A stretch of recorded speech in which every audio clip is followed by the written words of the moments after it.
Anti-Afro Bengali families. Although in this context, we're talking about attacks on families.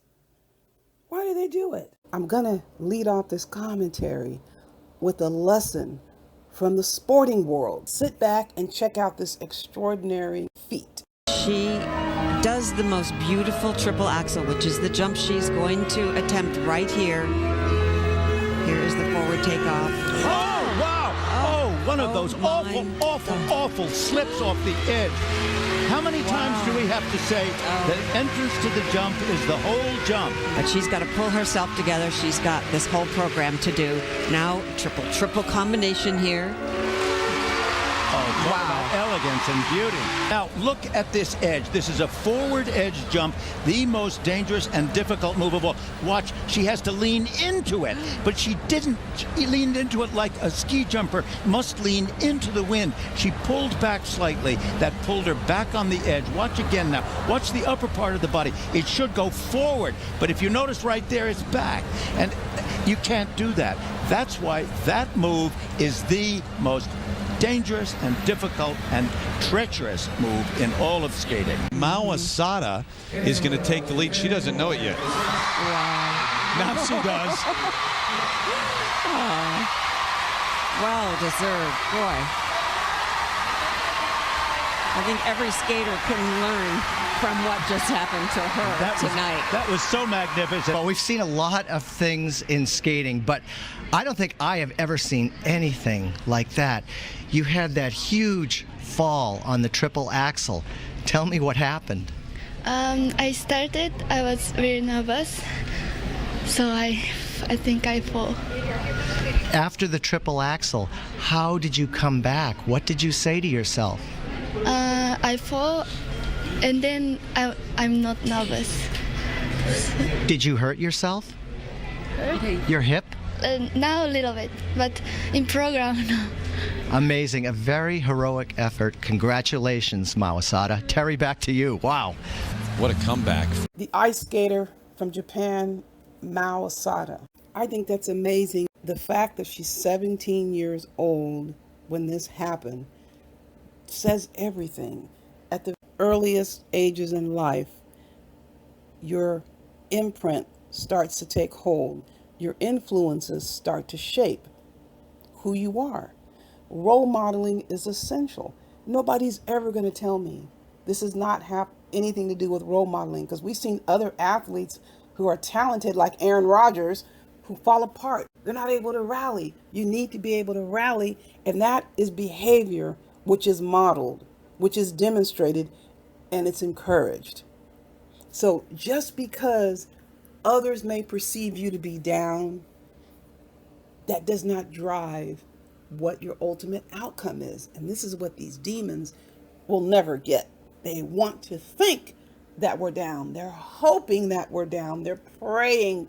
And when they see, boom, we were never down, we were always going to prevail, that's what they get so pissed off about. Now let's turn this back onto families. Now let's go back in time when the Umar Johnson sector started with what we call the attack panels. This is before, let me see your handcuffs, demon chats and demon panels. We had the attack panels. They were headed off by TCTV, Dumpsy D. Durrell, Tiff Griff was on there, Tiff P was on there, and there were other subjects on those panels. Binary was on there. I'm not going to mention all their names because several of them are contraband on this channel.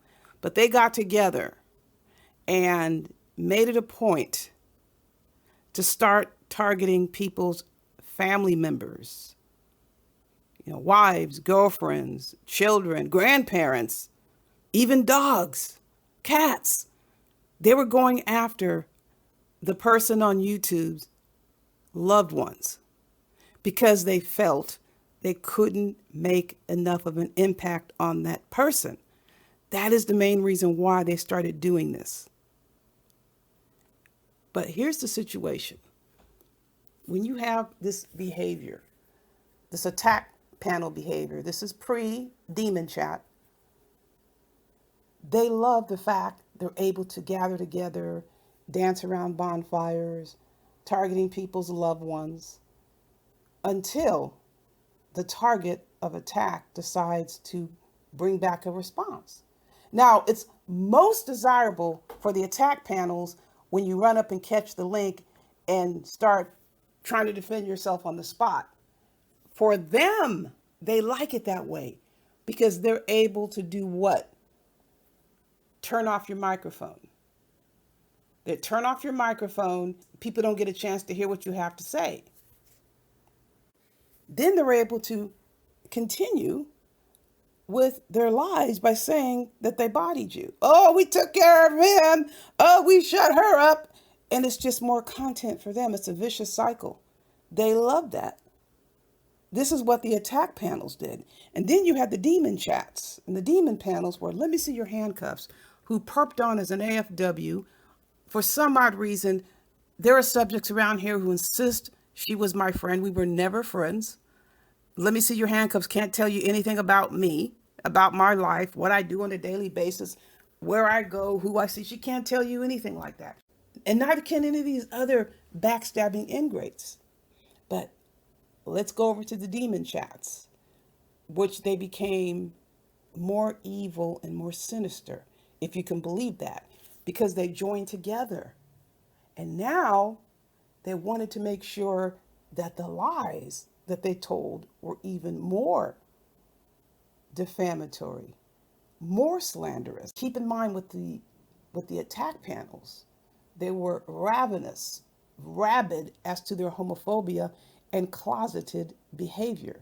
Those males on those panels constantly, persistently spoke about male body parts. Not very often they speak about women, but they sure did a lot of talking about men.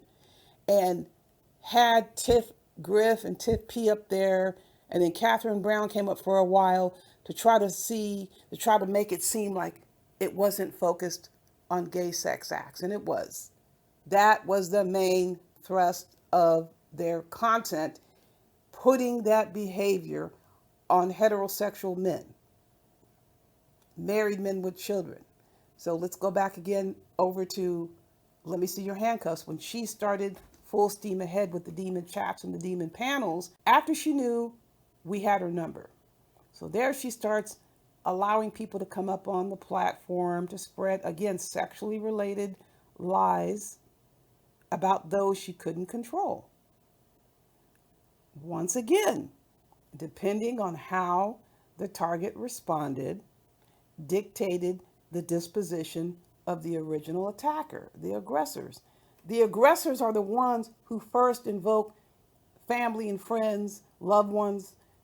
The aggressors, make no mistake about it, are the ones that bring up the issue. They bring up the relative. They bring up the kid. They bring up the spouse. Nikki Proctor Walden was one of those. She was talking about how her dad died, or was sick initially, then he died, but she's running around here trashing everyone else's fathers, people she didn't even know anything about. And I'm going to talk about you bees that didn't have no daddy, and la la. This is what she was doing while her dad was dying and shortly after he died. She said these things, just like the attack panels, just like the demon chats, expecting that nobody would react to her. So Stargate was one of the first who reacted to her. And the Stargate got pushback from Dempsey D. Durrell, and Stargate saying, hell no, she is the one that started bringing up people's dads. I ignored her at first. I let her go ahead and talk because I knew what was going on. What happens is when these subjects bring up your family members, your kids, your parents, your grandparents, your animals, what they're trying to tell you is they wish you were in a worse situation than they were. That's all they're telling you, that the situation is bad. And guess what? I'm going to pretend that your situation is much worse. Now, NPW in particular, I thought it was very interesting because it was obvious her dad wasn't around. She was angry about that. And so she wanted to come on and make sure everybody else's circumstances sounded worse, although she knew nothing about the circumstances, or she may have known something about the circumstances based on people choosing to disclose. But she really went full speed ahead, insisting on being in the position to trash somebody else's family or father or mother, whoever else, or foster care system. I thought that was very bizarre. How NPW would rag on breaking the culture of silence for being a foster child when her own daughter couldn't even take care of her son or sons, however you want to put it. I don't know if there's one or two, but NPW, your daughter couldn't take care of her kid. So here we have a perfect example. She's a foster parent for her grandchild because her daughter couldn't take care of the baby, but she's up here trashing, breaking the culture of silence, who, by the way, none of her kids are in foster care. She's taking care of both of her kids. She is not ashamed that she was the foster child herself. She's very successful. It turned out well. But NPW wanted to make it appear that breaking the culture is in a worse situation than NPW was. No, absolutely not. Your family situation is your family situation. She was the one who decided to bring it here to YouTube. So when Breaking the Culture of Silence started defending herself, now call the cavalry, you're attacking my family, And there are other idiots that did the same thing when they couldn't get Breaking the Culture of Silence to do what they wanted her to do. They started attacking her family. They started attacking her family. And she did not react right away. When she decided to react, now they're victims. Same thing with King Kong Crud. He's running around lying on people's families, talking shit about people's families, making up all this bullshit about you hiding smoking, Reb G, from your wife, and Reb G has never smoked. But guess what the connection is on that?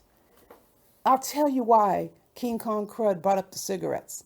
Because his baby mamas complained to the court about him smoking in front of their kids. King Kong Crud's own daddy, Ronald, yeah, you're mentioning people's relatives' names.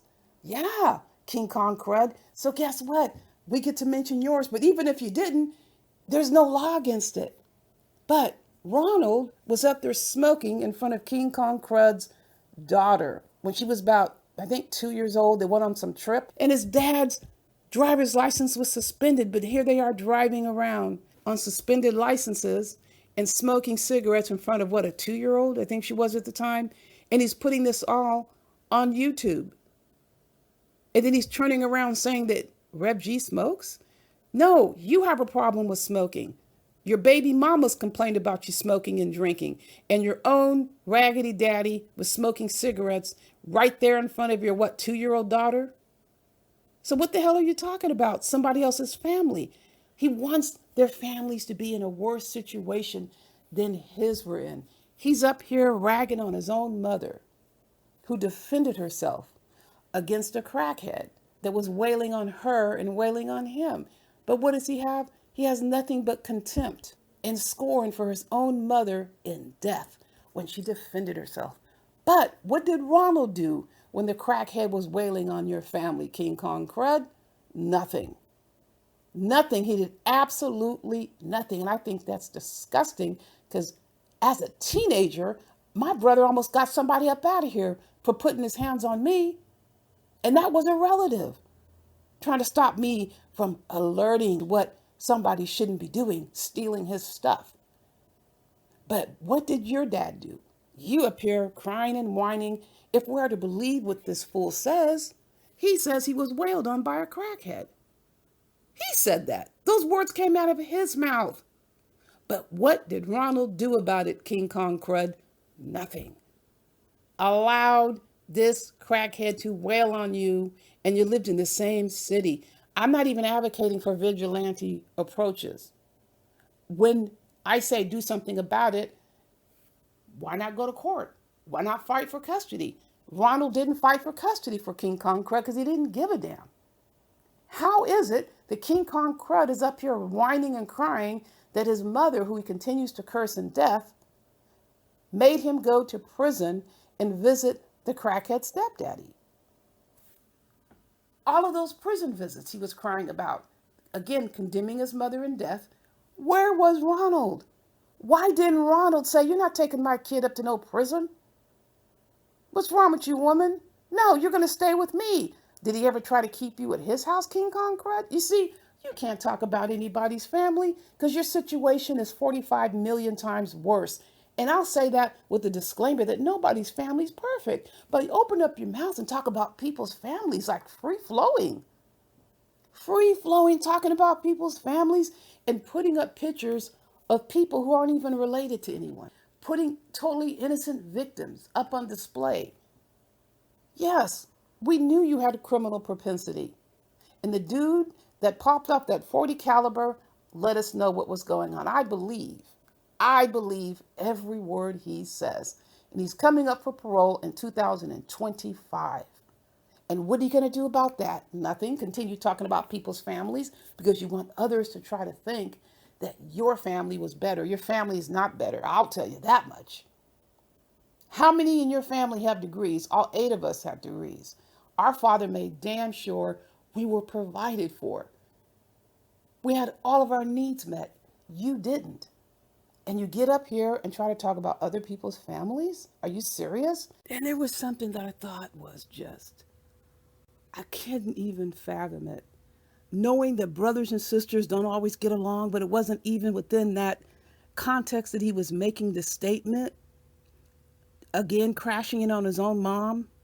And she went and had 2 more kids, and they're this age. And he started giving the ages, like the ages apart. And I'm going, who in the hell would say something like that about their brother or sister? How can you love them and say things like, you wouldn't have had more kids? It's like me saying that about my brother. I have one younger brother. I'm the second to the youngest. They wouldn't have another baby. I don't care how much we were going at it. Never, ever uttered anything along the lines of us wishing the others weren't born, were never brought into the world. That's on a whole nother level of selfishness and being so self-absorbed, thinking that only you are the most important person on the planet. I know what really is at hand. The fact that they were sisters, females. That's just virulent hatred for women. He tries to disguise it, but it is so freaking obvious. The disdain and hatred, and nothing comes through more as it does when he crashes in on his own mother in death. Now he's up here dogging out his own sisters, wishing they weren't even born. Can you freaking believe this crap? And this fool up here trashing other people's families and thinks he has a right to do it and it has validity? Look at yourself. We're happy with our families. You obviously are not. And if you're not, that doesn't translate or impact upon us when it comes to how we feel about our families. So when he's doing this crap, I let him do it. Go right ahead. Don't bother me because I know I'm going to come back and speak the truth. But I'm not going to give that idiot an immediate gratification, satisfaction. That's what he was looking for. Whatever. Go on. Tell all your lies. When I feel I want to address it, I'll address it. So I'm addressing it. A teenager, my brother, was ready to take somebody up out of this world in defense of me, and your dad never even thought about it. Oh, he's got a criminal record, all right. While you're talking about Remix's criminal record, what about Ronald's criminal record? Multiple arrests, violent crimes. And how are you going to talk about Remix? And still, you're the one that's been to a prison. Remix has never been to a prison. You've been to a prison. Your dad didn't even stop it. It was non-protective, 100%. That's why you're so pissed off at everybody else. You keep mentioning their families. Our families are fine. Repeating, no family's perfect, but our families are very protective. Our families made sure we were taken care of. Our families wouldn't let anyone harm us. You can't say the same. But kudos to your mother who took the bat and defended herself and knocked out that crackhead's teeth. And what is a crackhead having dentures for? It's at such an early age. He wants to talk about how old I am. My teeth are in a lot better condition than yours. Your teeth are all crooked and messed up and nasty looking. Your parents didn't even get you to the dentist. You got crooked teeth and you're up here talking about people's parents. You want to talk about Rev G? Rev G has a space between two teeth. There's nothing wrong with his teeth. His teeth are in a lot better condition than yours are in. Drinking all that alcohol. Drinking all that alcohol is destructive, not just to your teeth, but even more damage to the cracked brain from the TBI. I'm going to deal with that in another video. But here you are, running around acting like you were born into black royalty. You were not born into black royalty. You have no call to address or talk shit about anybody's family. You run your mouth about shit, and just because we don't react to you right away, you think you're safe. You think that you did something. No, you didn't do shit. You really you really thought you did something with these emails. I topped you on those emails though, didn't I? You cannot top me in no emails. My relationship with Rev G started before YouTube. How the hell do you think you're going to do something to our relationship that extends far beyond YouTube and 4-year-old emails? That's what you don't know. You don't know shit. I didn't tell you the things that you so wanted to know so bad. You could have caused catastrophic damage. Mona could have caused catastrophic damage had I given you the information, but I didn't. I didn't. I was warned early on about Mona, and the warning about King Kong Crud came a little bit later, but by that time, I hadn't given you anything. Those emails are nothing. I don't care about the emails, but the emails that I have are the ones that show you to be the criminal that your dad was. Your dad was a criminal. You're a criminal. So was that niece of yours, Nika, is that her name? Yeah, the one that was trying to kill a cop. What the hell's going on in your family? You got somebody trying to kill cops. You got habitual arrests for assault. You got all these driving without a license. You got filing false insurance claims and filing false police reports.